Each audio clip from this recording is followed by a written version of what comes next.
þá er komið að því að ræða skólamál. Ég sá það einhvers staðar fyrir örfáum dögum eftir að þingi lauk að félag framhaldsskóla hélt í fram að ríkisstjórnin verði að draga saman framlög til framhaldsskóla 7%.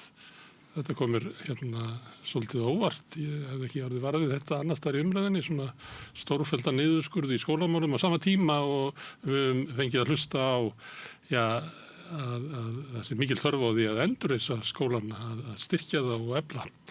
Hingað er komin Guðjón Hreinn Hauksson sem er formaður félags framhaldsskólakennara. Er þetta rétt? Já. Mikil niðurskurður?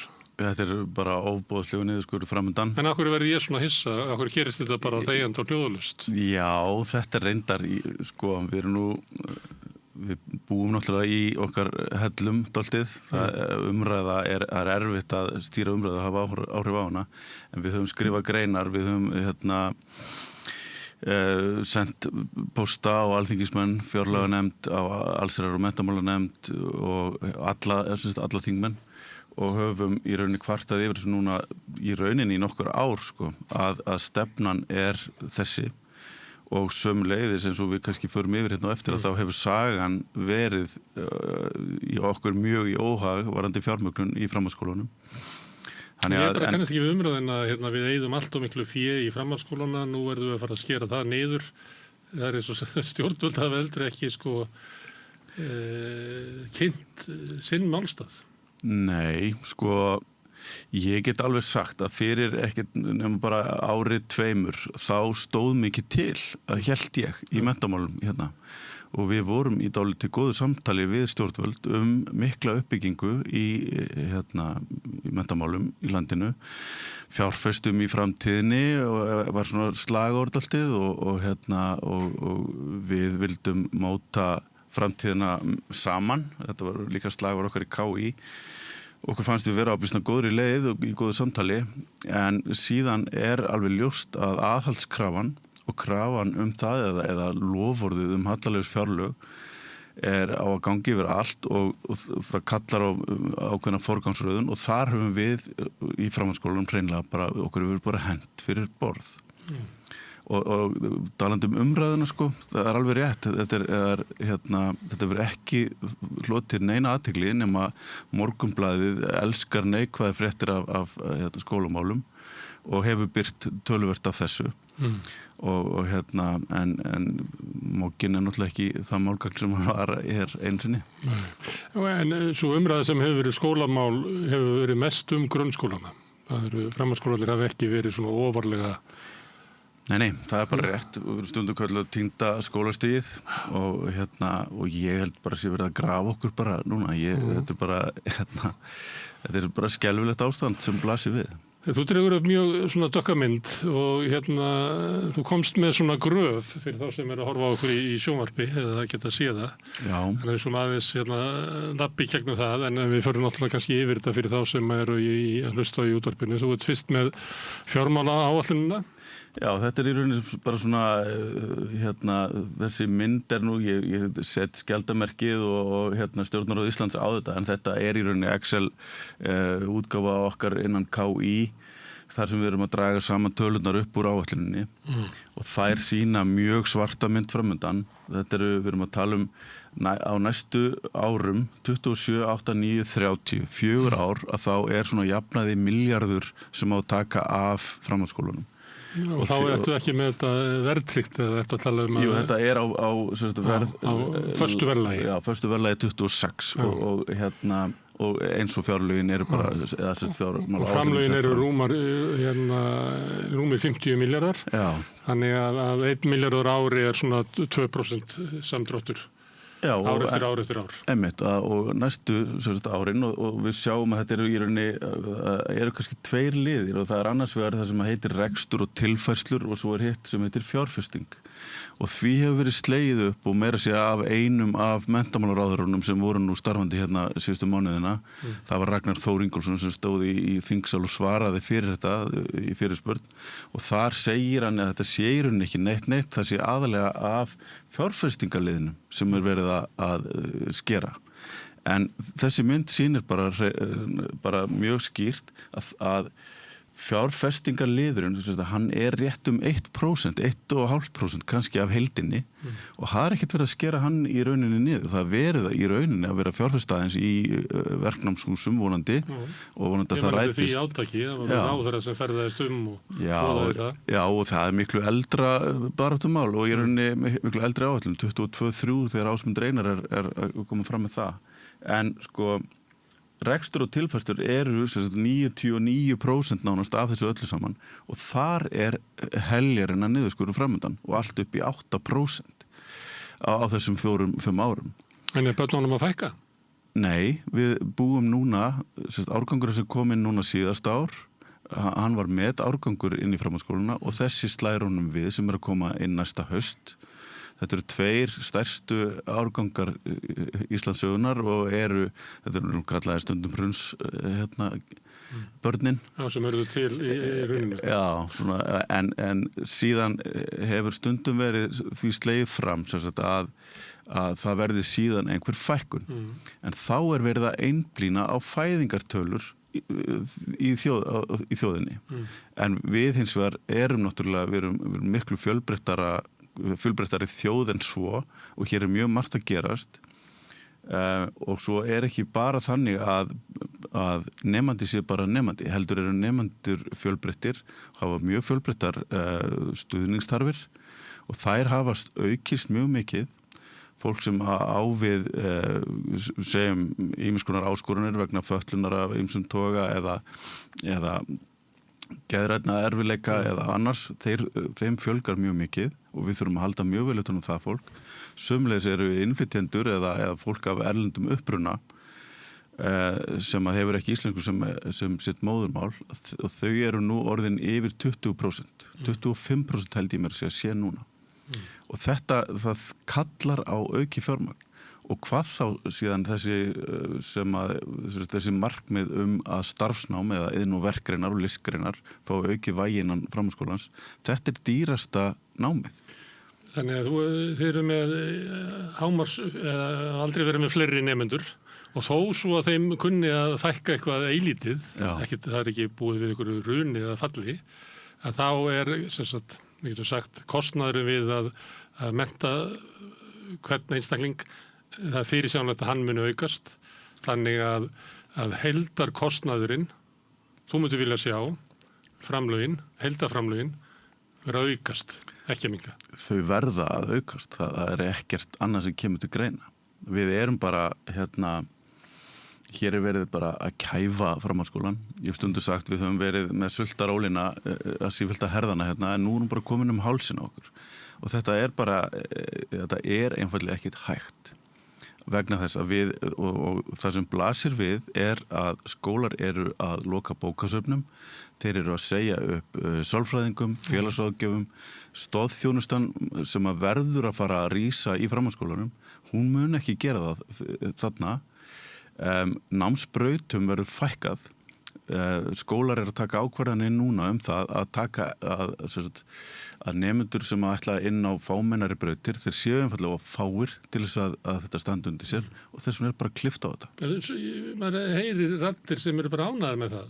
Segja að það sé bara, ég man ekki hvernig þetta orða, þessu 200 námsbrautir í framhaldsskólanum og þetta sé komið út í algjöra vitleysu, hver framhaldsskóli sjálfstæður, getur bara búið til sínar eigin námsbrautir og þetta sé komið bara út í ykkur rugl. Þannig að kostnaðurinn sem af þessu líka heyrir maður að skólan aðgreiningar sem að kannski tilheyrir grunnskólanum frekar, en hversu margir eru settir inn í framhaldsskólana, að það sé bara komin tími til að býta það af sér aftur. Já, þetta bara einhvers konar kimi í menningunni telja vera, sem að hefur ekki mikið í rauninni vægi. Við búum bara í... En hann stýrir svolítið umræðinni. Já, þetta eru háar raddir, ég skal taka undir það. En þetta við bara, það eru hér lög í landinu, og það fræðslu skylda. Framhaldsskólar verða að vera öllum opni sem sækja þangað undir 18 ára og sömuleiðis þá erum við að bjóða upp á fjölbreytt verknám þar sem eru yfirleitt aðeins eldri einstaklingar sem sækja og þar eru langir biðlistar og plássum hefur fækkað eða þeim bara hafi ekki verið jú gott og vel, þeim hefur fækkað eins og hefur verið sýnt fram á en þeim bara ekki að fjölga nú hratt og þessi uppbygging sem stendur til voðalega sjáum við lítið af henni og voðalega gerist hún hægt. Það eitt varðandi kostnaði hvern nemenda. Verið þið varfið að nemendurnir komi betur undirbúnir úr grunnskólanum eða verð? Sko, þetta auðvitað bara, við sjáum auðvitað að PISA niðurstöður og annað. Ef við erum að skoða þetta út frá þessum kjarnafögum og PISA rannsóknunum, að þá sjáum við auðvitað að svona hefðbundin bakgrunnur eða hefðbundin undirbúningur nemenda ekki eins góður og hann var. Og við vorum sannarlega ekki að hjálpa með því að stytta námstíma til stúdentsprófs ef við ætlum að undirbúa nemendur vel fyrir háskóla eða annað. Við erum með fleiri gröf. Já. Það er þróun opinberra fræðsluútgjalda með árin 98 til 2024. Já, mér langaði að sýna bara rétt aðeins hvernig þróunin hefur verið. Hér eru þess bara þróun opinberra fræðsluútgjalda þessi ár 98 til 24 og við sjáum þá á föstu verðlagi. Já, og þetta allt saman, allar þessar tölur sem ég með eru frá Hagstofunni. Og við sjáum sem sagt að heildar útgjöld til fræðslumála hafa frá 98 aukist 25% og þá ég ekki með framhaldsskólan inn í þeirri tölu. Ég tek hann út fyrir svega og tek meðaltala af þessu. Svo ég með framhaldsskóla stigið sér og þróun sem sagt, útgjalda til hans á þessu árabili og þar getum við séð að það aðeins 78% af því sem var 98. Og ef við þrengjum myndina, förum á næstu mynd, þá ég með aðeins minna árabil, 2012 til 2024 og þar sjáum við hvernig þetta gerist núna á síðustu árum þegar okkur var einmitt lofað endurreist framhaldsskólans í tengingu við styttingu námstíma til stúdentsprófs nema hvað að hér sjáum við að hér á þessum árum frá 19 sérstaklega þá eins og renni bara allt undan framhaldsskólanum og hann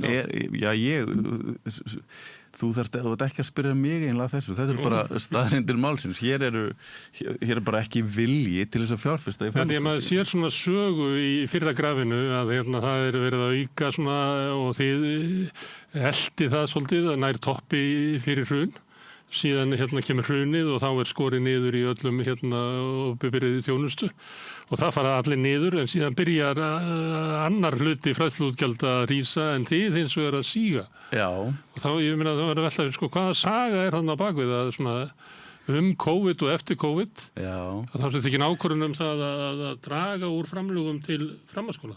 Á meðan að ákveðin vilji á því að komast kannski nærri þeirri stöðu sem að var fyrir hrun í fræðslu útgjöldum almennt. Já, að þú spyrir sögu, þá þetta kannski að fá næstu... Ég veit að við gætum ekki sett inn á þetta graf alla menntamálaráðherrana því það skiptum þá Já, svo ört að þeir kæmist ekki fyrir á grafinu. Nei, en við skulum hoppa til eins menntamálaráðherra. Förum í næstu mynd, þessa mynd og ég ætla að fá að lesa af því við viljum fara í söguskýringar að þá nefnilega var hér menntamálaráðherra árið 2016 og þar bil Illugi Gunnarsson og hann skrifar grein í Morgunblaðið í október eða nóvember 2016 sem heitir Endurreisn framhaldsskólans og hann skrifar sem sagt og það mjög gott að horfa á þessa mynd sem sýnir sem sagt, breytingar fræðslu útgjalda sem eru þá staðvirt á mann. Hér eru sem sagt, í rauninni fræðslu útgjöld til framhaldsskólans miðað við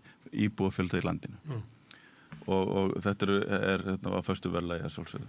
Og Illugi skrifar þarna. Þegar núverandi ríkisstjórn tók við sumarið 2013 voru framlög á hvern nemanda í framhaldsskólum landsins 900.000 krónur á verðlagi 2016. Á árunum fyrir hrun hafði aðhaldskröfu verið beint að skólunum. Á árunum fyrir hrun hafði þegar verið byrjað að skera niður. En í kjölfar hrunsins var gengið mjög hart fram gagnvart framhaldsskólunum og þeir skornir mjög grimmt niður. Og hann segir svo heldur áfram, þessi skelfilega lága tala sem blasti við sumarið 2013 stemdi öllu skólastarfi í voða og engar raunhæfar áætlanir voru uppi hvernig unnið yrði úr þeirri stöðu. Og nú kemur hann með áætlunina sem stytting framhaldsskólanar, eða stytting stúdentsprófsins. Sem viðbragð við niðurskurði áran undan. Já, og þarna skulum við, og ef við horfum á þessa mynd núna, þarna sjáum við hörmungina 2013, 14, þarna verið að draga úr fræðsluútgjöldum til framhaldsskólastigsins. Og þess má geta að 2013 í febrúar skilaði Ríkisendurskoðun mjög svartri skýrslu framhaldsskólan. Þar sem að allt í rauninni í kalda koli. Það eru þar 16 skólar af 28 eru í rauninni á hausnum. Og þarna svo komið líka að við sem framhaldsskólakennarar förum í verkfall 2014. Og þá kemur, sjáum við á næstu mynd, 2015 myndin, þar kemur græn súla. Þar var aukið inn til framhaldsskólana, en það vegna þess að við fórum í 17 daga verkfall og lögðum einfallega niður störf, alls verkfall í öllum framhaldsskólum. En það sem átt að gerast þarna... Við fáum grafið aftur? Já, ef við bökkum eina, þá sjáum við að það kemur inn auki fjármagn 2015, en það byrjar strax að seytla aftur út úr framhaldsskólanum. Þið þurfa að vera oftar í verkfalli? Við fjármögnum framhaldsskólanum nánast með verkfallum. Og það sorgar staðreind. Og ef við horfum tilbaka... En þessi 5,7% fóruðu til þess að hækka launin ykkar? Já. Þau gerðu það. Við fengum bara býsna góðar kjarabætur þarna. Ég ætla kannski að fyrir þá sem eru að horfa á þessa mynda þá eru rauðu súlurnar sem að ganga niður og það þá samdráttur í framlögum til framhaldsskólana. Grænu, þessar tvær, það verið að auka og svo tröppugangurinn þar sem að safna saman niðurskurður margra ára og þá þetta komið niður í 25%. Já, þarna erum við að tala... Undir því sem að var 2013 sem að samkvæmt illuga var eiginlega hörmungarár. Einmitt. En þarna við skulum vera bara alveg sangjörn og ef við förum núna fram, þarna greinin hans frá 2016 og ef við förum eina mynd áfram, þá var ég aðeins búin að zooma þarna inn á orð, þar sem hann tilkynni nú endurreisnina. Nú liggur fyrir svo ákvörðun að það sem sparast við styttinguna mun ekki renna út úr framhaldsskólakerfinu. Þessi stað verður það nýtt til að hækka framlög á hvern nemanda. Og hann segir sömuleiðis við munum auka framlög til framhaldsskólans og á hvern nemanda og það skýrt á myndin þarna uppi til hægri og hann segir og svigrúm til enn frekari hækkana ef vilji stendur til slíks, segir hann. Og þarna sjáum við svo á þessari mynd sem uppi þessu grafi til hægri að þar ef við miðum við árin 8, 9, 10 2008 til 10 og tökum síðan þá tölu sem hann ætlar sér per nemanda að fjárfesta í framhaldsskólanum þá þarf hann frá þessum árum að hækka yfir 50% og yfir 60% í rauninni. En ekki bara munur á því hvernig hann hugsar hvern nemanda og hvernig þú hugsar það? Hann stytti framhaldsskólan úr 4 árum niður í 3 og hann segir þá að þar með hann að hækka framlög til nemenda á hverju ári. Já. En þú kannski ert að miða við nemendan í gegnum. Nákvæmlega sama hlutin. Og ef við horfum en hvað varðum penningana? Sjáum bara næstu mynd, sjáum hvernig sagan og hér erum við að tala útgjöld per nemanda. Heildarútgjöld til fræðslumála per nemanda. Já, þetta bara breytingin á hverju ári. Ég spyr það út af þessu með að styttingu framhaldsskólan, hvort þetta sé útgjöld á nemandan í gegnum allan skólan eða bara á hverju ári? Þetta árlegt framlag. Þannig ætti að koma með að við svona hvernig Illugi kynnti triksið að stytta framhaldsskólan. Þannig ætti að koma þriðjungsaukning á framlög á hvern nemanda. Já, á nokkrum árum hefði það átt að skila sér til 21. Og hann gerir það þarna 2015? Já, sjáum bara, ef við skoðum stöðuna 2007 til 2009, við sjáum þarna þetta svona cirka í einhverjum stað. Það var þarna sem við ætluðum að miða við þarna áðan á myndinni, að þetta yrði að hækka 50-60%. Þarna áfram lækkar þetta og við förum í þetta verkfall 2014 og þarna fer fram styttingin samhliða. Og hér sjáum við grænu súlurnar allar, þetta bara æðislega jákvætt, hér hækkar framlag per nemanda inn í skólana. og gerir það bara ágætlega. 2019 kemur fram svona eiginlega síðasta svona hækkun til framhaldsskólana, nema hvað að hún var svo étin upp af breytt fyrirkomulagi í húsalegu framhaldsskólana. Svo þar fór fjármagn úr einum vasa í annan og nú sjáum við allt frá 2019 gengur þetta allt tilbaka og við erum bara á sama stað og 2008-2009 og þarna sem við sáum á myndinni áðan. Við höfum ekki hækkað hænufett per nemanda. Ok, það sem við sjáum á myndinni að það hefur verið niðurskurður í framhaldsskólunum fyrir hrun. Svo þegar hruni kemur, þá það svolítið stórkallalegt. En síðan tröppugangur upp og mest verður breytingin á þessu grafi vegna þess að þetta að sýna heildarútgjöld á hvern nemanda, þannig að stytting framhaldsskólans veldur gríðarlegri aukningu. Já, og ég held nú líka að verkfallið sem við fórum í 2014 hafi skilað í rauninni jafnvel meira en þetta. Enda svo tilhneigingi til þess að draga strax úr þessu leið og hægt. En í grænu súlunum, þar sem að þetta er á upplið, að þá þú að segja að þá var breytt fyrirkomulaginu, þannig að það var farið að rukka skólan húsanlegu í skólan. Það er 2019 í rauninni sem að það gerist. Þannig að það getur upp að 2 síðustu grænu súlunar kannski. Já. Og síðan erum við frá 2019 svona á jafnri niðurleið. Já. Og bara ef við erum að tala per nemanda. Já. Skoðum við aðeins, förum bara aðeins á næstu mynd og þá sjáum við 2 línur. Og hér erum við að skoða heildarútgjöld til fræðslumála í landinu á nemanda á öllum skólastigum. Og rauða línan er meðaltal allra útgjalda til fræðslumála per nemanda sem er í skóla. Og það er alveg frá leik og upp í háskóla. Þannig eru framhaldsskólar inni. Og þarna sjáum við að rauða línan, hún sýnir meðaltals fjárfestingu íslenska ríkisins, hins opinbera per nemanda í landinu. Og þarna sjáum við svo á bláu línunni að við erum í framhaldsskólanum sífellt undir meðaltali og þetta er af því ef við förum í alþjóðlegan samanburð þá stenst þetta engan veginn vegna þess að framhaldsskólan nemendur sem eru gjarnan að fara inn í verknám og fleira kostnaðarsamar greinar. Kostnaður per nemanda í OECD-ríkjunum er að jafnaði miklu hærri á framhaldsskólastigi heldur en á öðrum skólastigum. Þetta er meðaltali á öllum. Já, en þarna, og ef við skoðum aftur eitthvað cirka 2007, 8, 9, þar og þetta er allt á verðlagi 24, þar sjáum við að kostnaður per nemanda í framhaldsskólum eru hér 2.060.000. Núna, 2024, hefur þetta í rauninni lækkað aðeins. Þannig að loforðið endurreisn framhaldsskólans er ekkert og það stendur ekki steinn yfir steini í því. En stytting framhaldsskólans kemur þarna inn í og það ætti að vera líklega svona stór aðgerð sem hefur áhrif á grunnskólan. Hann þarf að undirbúa nemendur betur til framhaldsskólan. Það stóð til, já. Það stóð til. Þannig að hluti af ávinningnum ætti að renna þá í grunnskólana. Það verður kannski óeðlegt að allur ávinningurinn sæti eftir í framhaldsskólanum.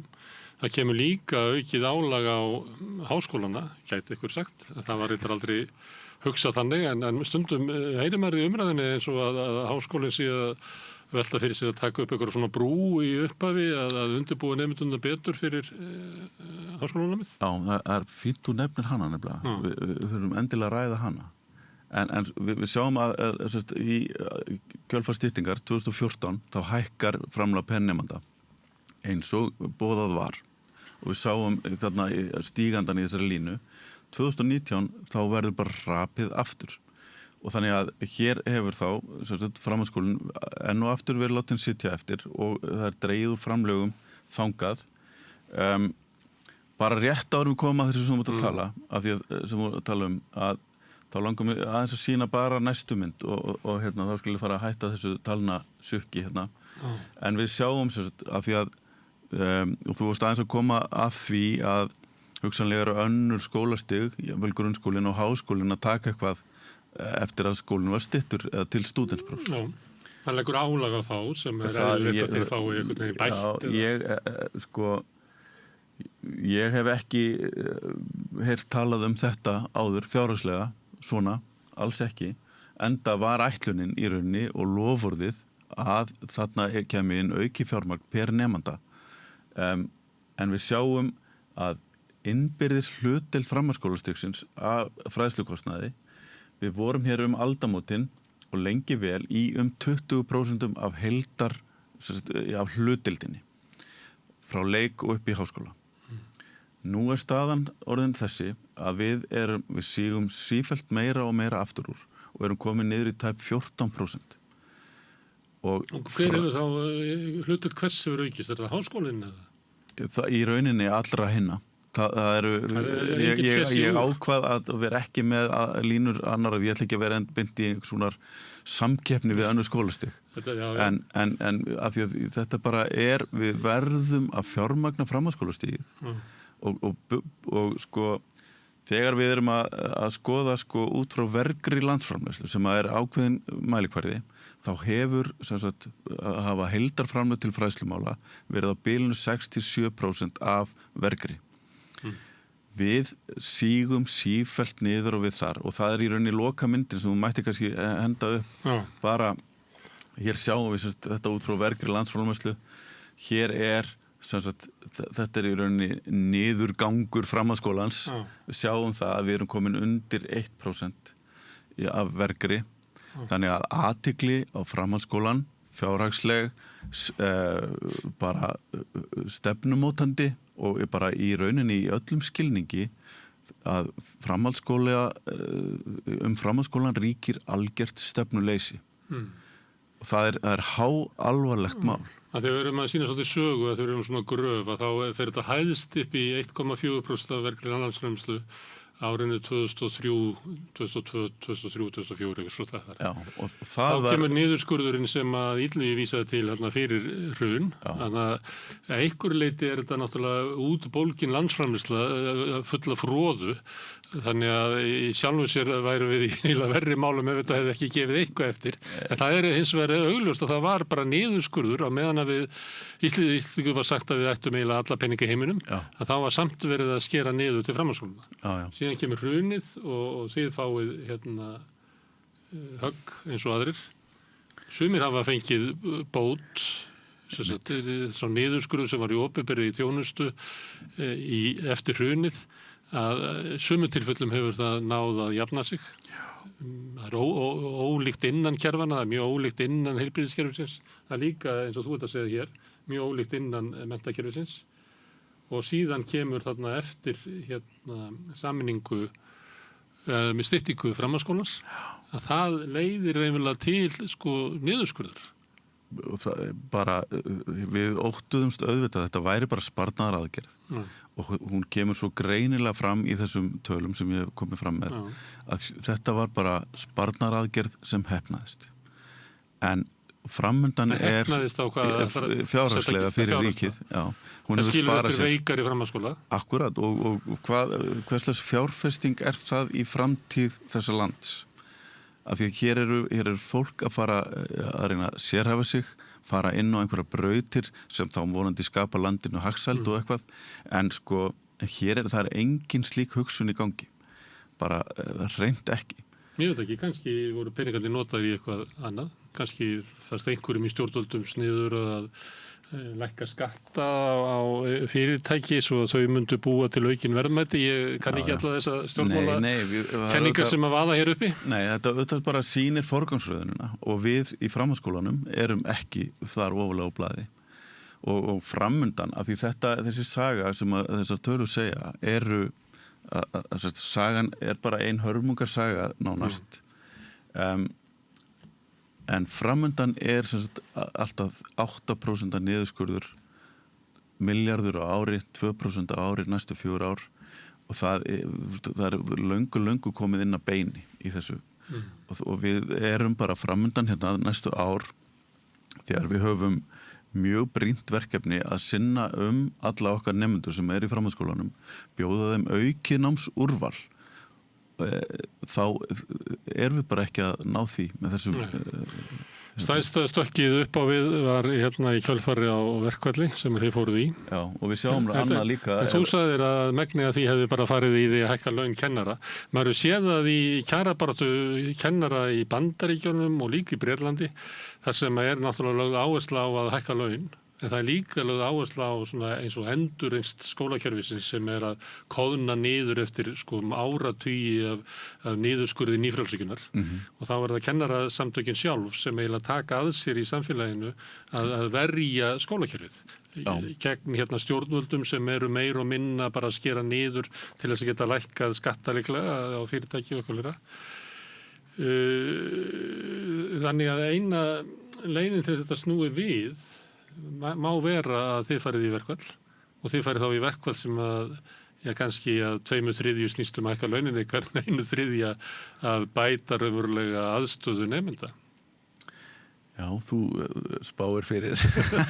Svo ég er bara að segja, ég meina svona er samfélagi stundum, það gerist ekkert nema að einhver berjast fyrir því. Nei, það er bara hárrétt. Og ef ekki er að berjast fyrir einhverju, þá gera stjórnvöld ekki neitt, þá bara er að þjóna hinum þögla valdi. Já, hér er, sko, það er alveg, af því að ég vitnaði hérna í tvenn slagorð hérna, kennarsambandsins núna undanfarið.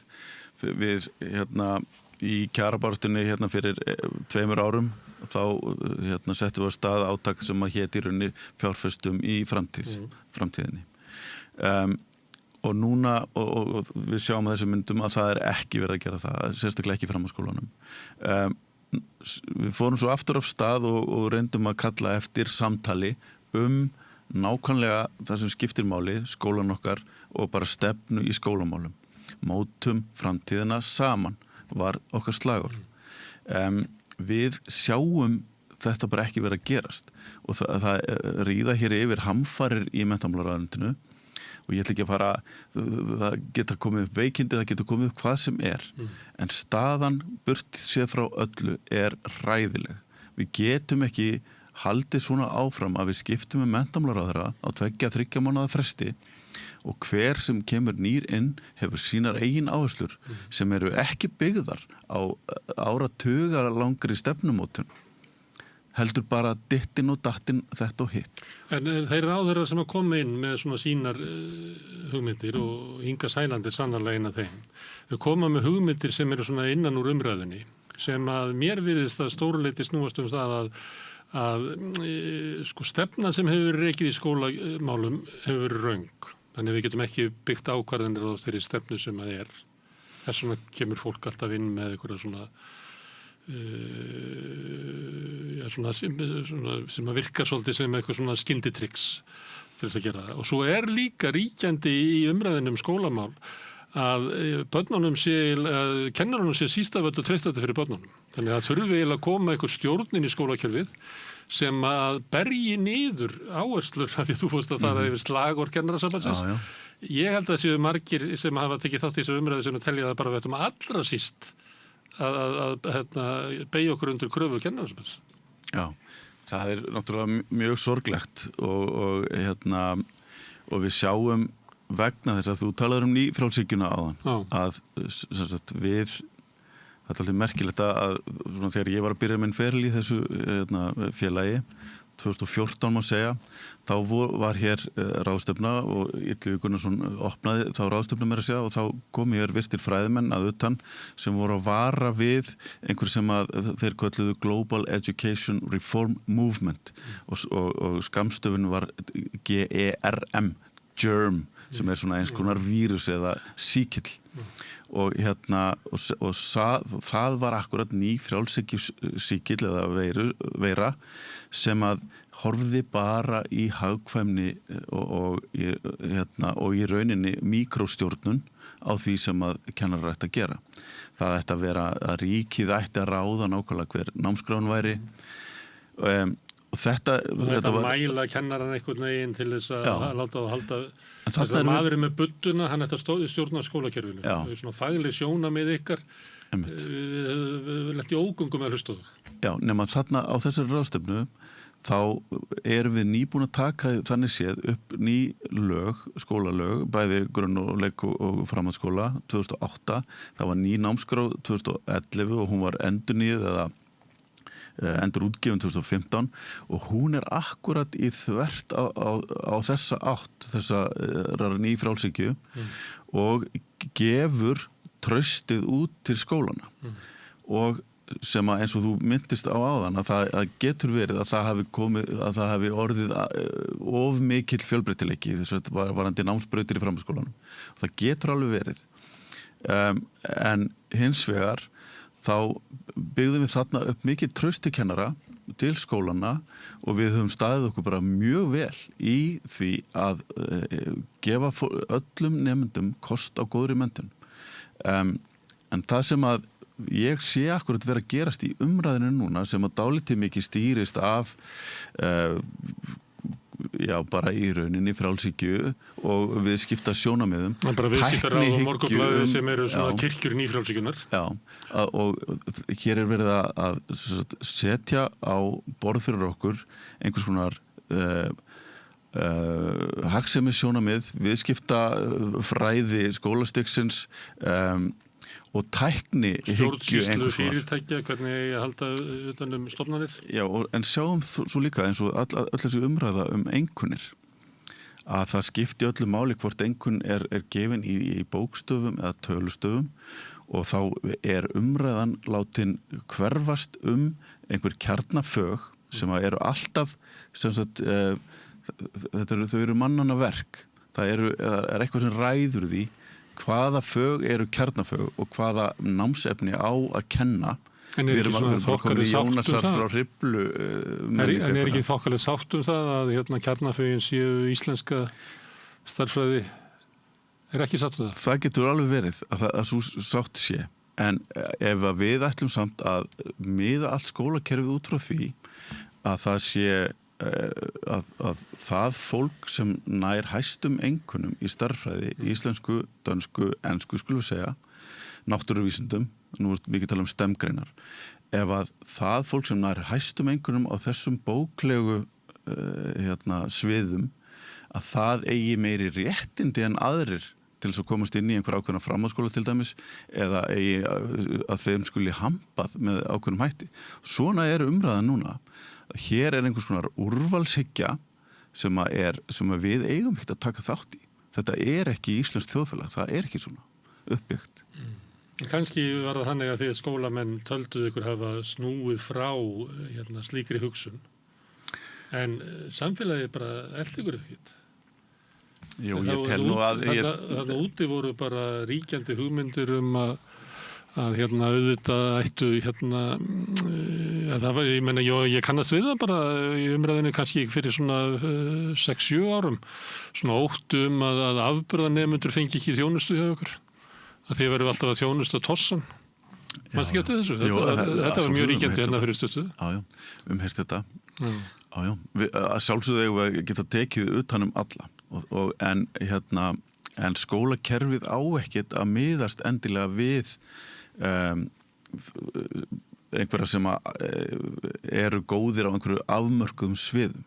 Við eigum að geta sinnt alla og það okkar hlutverk og svo það líka alltaf spurningin bara það líka að því að við eigum eftir að ræða núna örugglega þessar breytingar á brautskráningum úr framhaldsskólum vegna þess að það að koma í ljós að framhaldsskólar ekki lengur stærstar einhverjar fókuseraða brautir eins og út af náttúrufræðibrautum núna sem að koma í ljós að opin stúdentsnámsbraut virðist vera svo stærsta og sú braut eiginlega án einhvers konar viðmiða, án fókus heldur getur fólk valið sér einingar